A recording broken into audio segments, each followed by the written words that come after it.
Good morning.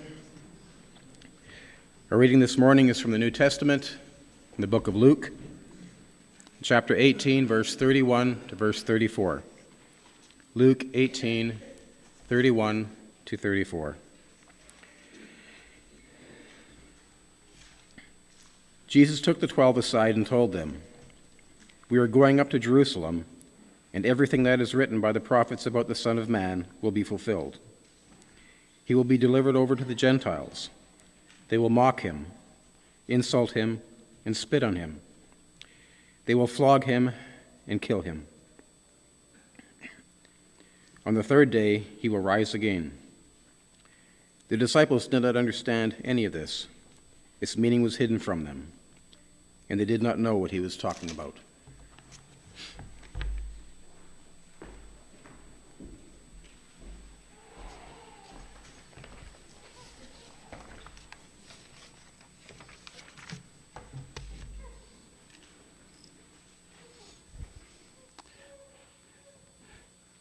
As many people in the world today are remembering the resurrection of Jesus, I thought it might be kind of interesting for us to, if I can say, try to get inside the head of one of the gospel writers and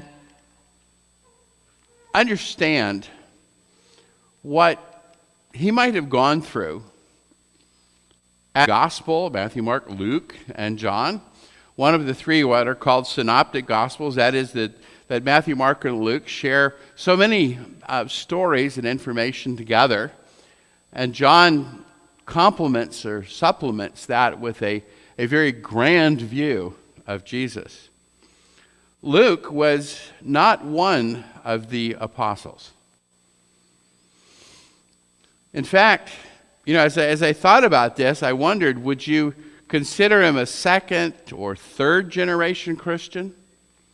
Or maybe even further down? And that's not a derogatory term. It's just kind of recognizing that we think of Matthew and John, who were apostles, Mark, who associated with Peter, but Mark may have been in Jerusalem at the time for many of the events that happened, so kind of a combination of firsthand experience and also sharing with us what Peter wrote. But then we've got Luke.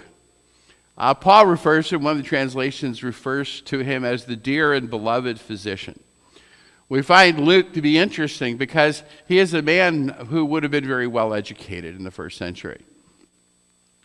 He was as close as what we might consider to be a scientist of his day, a man with an analytical mind, a man with a desire for knowledge and learning. And I think that's always interesting because as you see new Christians, people who are just being exposed to Christ and the gospel and that story for the first time, to see how excited they get and how they want to learn everything they possibly can. We kind of refer to people like that as sponges. And that is the fact that they just want to absorb as much, as fast as they can, because they are so excited about knowing Christ. We discover in the book of Acts that Luke was a companion of the Apostle Paul for part of his journeys. He doesn't make a big deal about it. It's just very simply the fact that he changes the pronouns in the stories. And by that what I mean is that through much of Acts up to the point that he comes onto the scene, it's always they and then suddenly becomes we. And we read that and we understand that since Luke wrote the book of Acts as well as the Gospel of Luke, that now Luke's on the scene. He's with Paul and traveling with him and accompanying him and listening to him. And likely through that contact, he's getting the opportunity to meet and to associate with some of the other apostles. And so as the writer of the gospel, it's kind of interesting. Okay, well, Luke, you're not a first-hand witness to the life of Jesus. In fact, there's no evidence to suggest that Luke ever encountered Jesus directly. Never saw him, never talked with him, never heard him. And yet here he is as one of the gospel writers. Well, at the beginning of both Luke and Acts, which are addressed to Theophilus, name meaning lover of God, and so in a way you could kind of think indirectly addressed to all of us as lovers of God, but Theophilus was a man apparently of a government position by the terms that Luke uses to address him that suggest a person of responsibility and authority. And so Luke says at the beginning of his gospel that I carefully investigated the story of Jesus. Well, what does that mean? It means he spoke with the witnesses. You know, we live in a culture where study and research are important. We listen and watch and read news media that are produced by professional journalists, which really is a form of research. And through their interviews and through their study, they collect and process information, and when they feel like it has a reliable authority to it as fact and as truth, they publish it. Now, every now and again we hear about somebody who may have said something or published something, written something that they shouldn't have because they didn't do enough research on it. But, you know, we look at a man like Luke who has that ability to think, especially what we call critical thinking, to collect the stories and then put them together. And so he says, I wrote an orderly account. You know, that the result of his study produced something that he could share with Theophilus, that you may know the certainty of what you've been taught. We don't know the circumstances for this correspondence with Theophilus. Did Theophilus ask Luke to do this, or did Luke have some contact with Theophilus, and in the course of that conversation, there was to Luke an evident need to share with Theophilus the factual account of the life of Jesus. Whatever that might be, I think it's interesting to consider that in the Gospel of Luke, we have a researched account of Jesus. That there are multiple sources that Luke would have talked with. And then he sat down and shared it. Now, why is that important? Well, because as he is telling the story, there's something interesting that happens through his gospel. And this is the reason I wanted to do, you know, I thought about the lesson I wanted to do this morning, and then I thought, well, what I really need to do is do this from one perspective, and I'm going to do it not jumping around between the Gospels, but I'm going to do it from one source, and that's Luke. Why? Well, because as Luke produced this, he tells us a thread that was woven through the life of Jesus of things that he said to his disciples that they didn't understand until after Jesus had been crucified and raised. And that is that what Luke tells us is that Jesus foretold his death. And we want to take a few moments here just to look at some of these that Luke records, because I think it's kind of interesting. All right, so in Luke 9, 21 to 27, and we won't take the time to read that whole passage, but just kind of hit the key to that here. And he tells them, and this is on the occasion of Peter's confession of Jesus. And as Jesus is speaking to them, then he says, the Son of Man must suffer many things and be rejected by the elders, chief priests, and teachers of the law, and he must be killed, and on the third day be raised to life.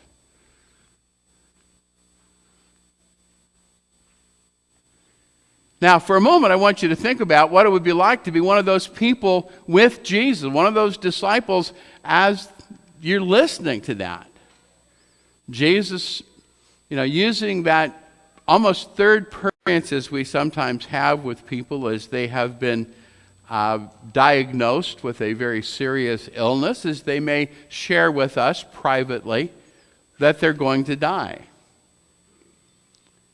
And while we tend to express concern and sympathy with that person, don't we typically try to say something that is encouraging, something that softens the impact of that statement, I'm going to die? But when somebody comes out and they're not expressing their illness, they're just saying that this is what people are going to do to me. Sometimes we even respond to that by saying something like, you're just being, oversensitive. And here, Peter says, if you think back to the account, Peter says, I'm never going to let that happen to you, Lord. He seemed to understand the gist of the idea, but Peter doesn't see that as part of the possibility. Later in that same chapter, in 44 and 45, listen carefully what I'm about to tell you. I kind of intrigued by that listen carefully. Is that because of the first encounter that didn't get a good hearing? The first mention? Okay, the Son of Man is going to be betrayed into the hands of man.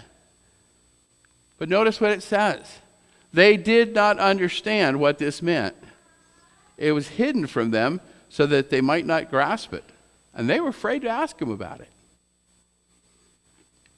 Later in chapter 17, verse 25, it's just kind of an oblique reference, but he says, but talking about the future, he says, but first he, that is himself, must suffer many things and be rejected by this generation. And then chapter 18, which we read just a few moments ago, but just think back to that now that you've got a context for this. Jesus takes the 12 aside and says, we're going up to Jerusalem, and everything that is written by the prophets about the Son of Man will be fulfilled. Now, right there, and we won't take the time, but there's a whole sermon right there, isn't there? But they have not gotten to the point to even understand that idea of what has been written in prophecy about Jesus. But now he says, he, the Son of Man, will be delivered over to the Gentiles. They will mock him, insult him, and spit on him. They will flog him and kill him. On the third day, he will rise again. Have you thought about, as you look at these statements, the detail of what Jesus is telling them before these events transpire? They're going to mock him. They're going to flog him. They're going to spit on him. They're going to kill him. This is not just kind of like, I've got a feeling something bad is going to happen. And I try to imagine what Luke must have gone through as he talked with, and I think probably the apostles especially, about what happened with Jesus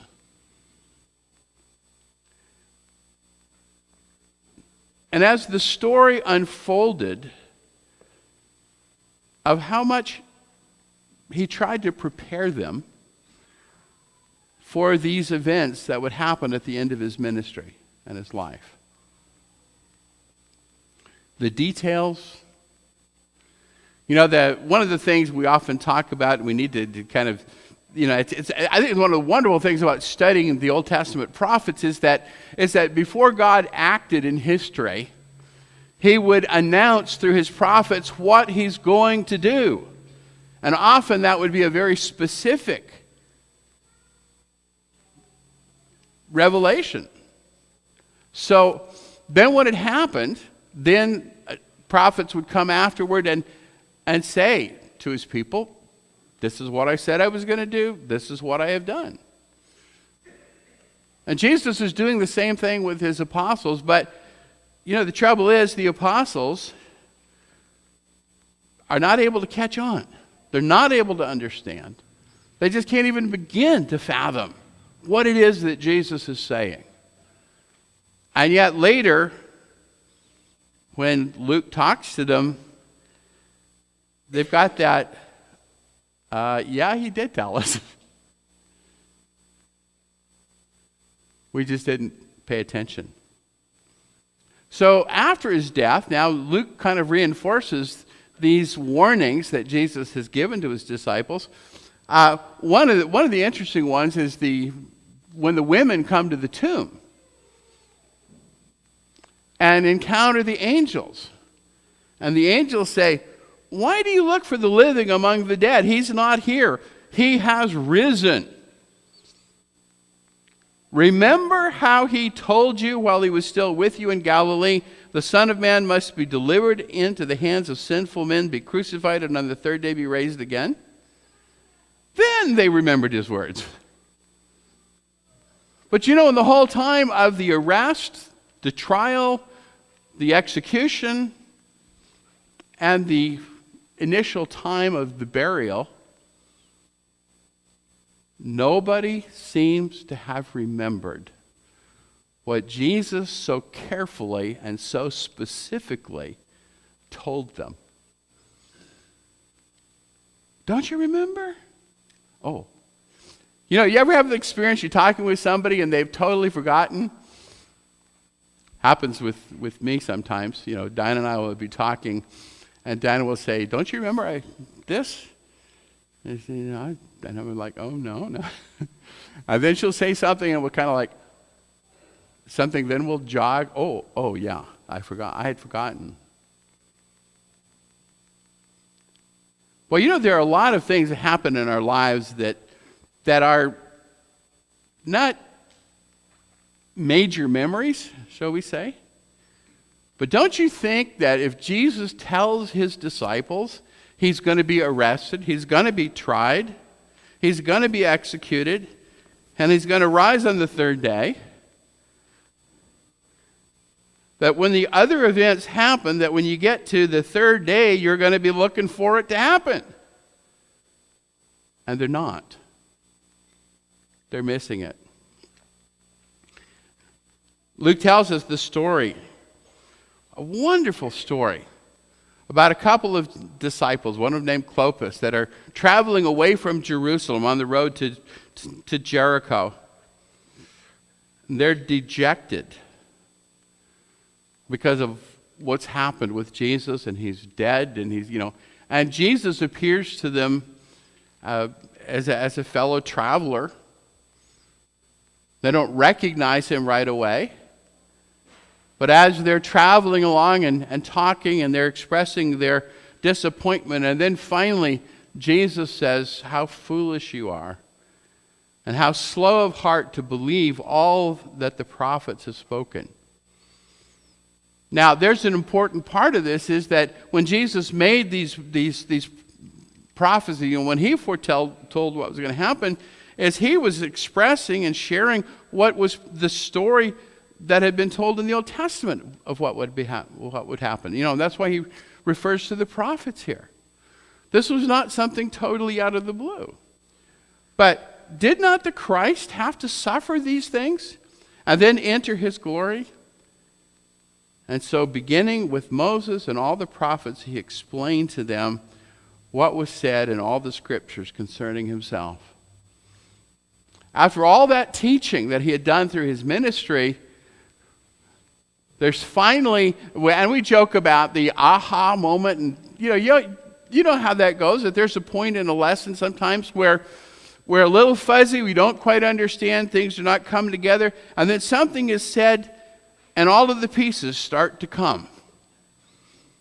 And the picture that we haven't been grasping is, and so now there's the aha moment, and now they know.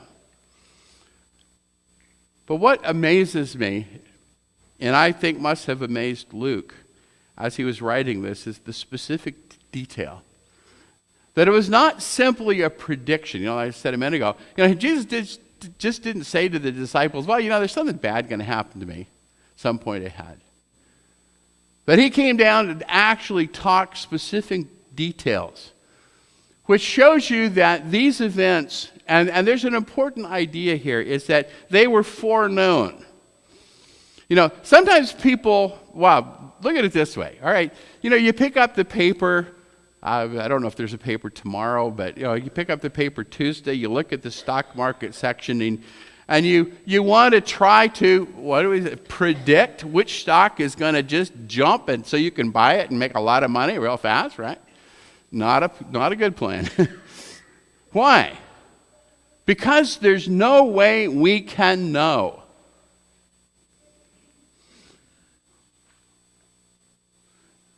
There's a date back in the 20th century. It's called Black Friday, right? And what was Black Friday? It was the day the stock market crashed. Really not predicted, not expected, not known. Things happen in our lives that, especially bad things sometimes. You think about the people that got on that plane that disappeared. You think about the young people that got on that ferry in Korea. You just think about the Sherpas on Mount Everest. Things happen. And we don't know what's going to happen. Jesus could tell his disciples in detail, ahead of time, what was going to happen. And he did it more than once. Some commentators look at Luke and say there are three, and I would say there are three main predictions, but there's more than that because it's worked and woven into the story of Luke. Jesus foretold it, not just predicted. And so it reveals evidence of a plan and an intent and a purpose for what's going to happen. And we understand that from our perspective, that the Lamb of God was going to give his life on the cross for the sins of the world, and then to show, as Paul points out in 1 Corinthians 15, that the resurrection of Jesus is what seals it. It proves to us that this is real, this is from God, this is where our hope is. Because only God could have done this. That it becomes a time for our faith to grow by leaps and bounds as we encounter not just the crucified Jesus, but the resurrected Lord. Because he told his disciples before it happened that it was going to happen. If I said to you, and unfortunately we have a context in terms of our faith that we kind of would qualify this from our understanding. But just imagine we're just ordinary people, without any particular faith. And I say to you, I know I'm going to die, but I'm going to come back to life. You'd be thinking, okay.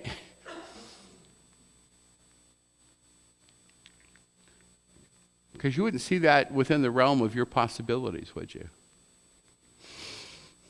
And yet Jesus could say, I'm going to be put to death.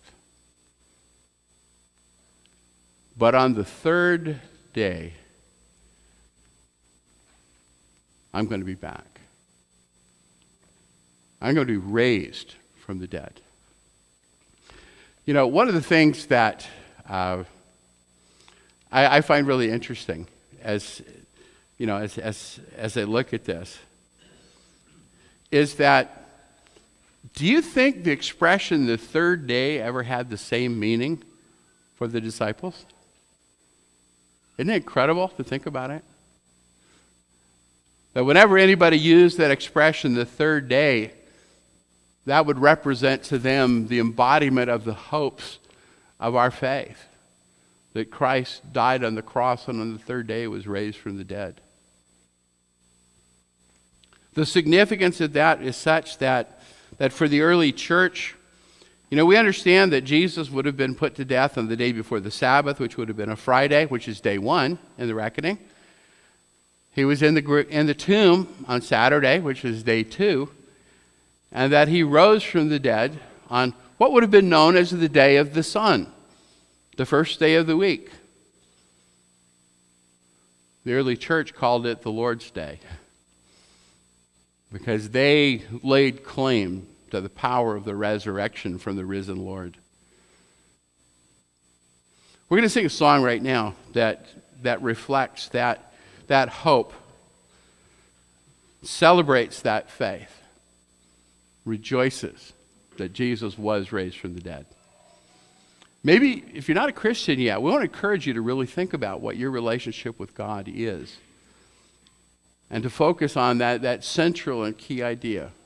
Jesus gave his life on the cross for your sins, my sins, was raised from the dead on the third day to show us that he has power over sin, he has power over death. He can offer us a living hope. And if there's some way that we can help you in your relationship with God, I invite you to talk with me or with Chad afterward. Let's stand as we sing.